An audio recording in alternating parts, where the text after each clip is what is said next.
Per fer el cobrament amb res, obre el teu explorador d'internet i vés a cobrar.res.cat.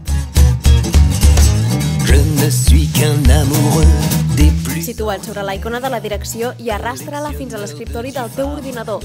Així tindràs un accés més directe. Per fer el pagament, anota-hi el teu número de venedor, el número de la targeta del client, l'import a cobrar amb res i la descripció. I un cop tot sigui correcte, clica al botó Preparació. T'apareixerà el número d'autorització. Aquest és el tiquet final de compra i és el comprovant del pagament. Pots imprimir-lo i fer-lo signar. De vrais rabat-joie, Richard et Jean-François.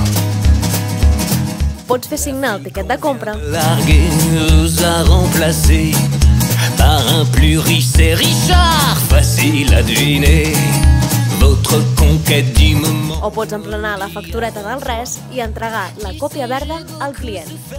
Tots aquests passos acrediten que la compra i el pagament són consentits per les dues parts. Macho est lié à deux êtres masculins de très beaux vantards. A part, recorda que també pots consultar els moviments i el teu saldo res al teu compte online.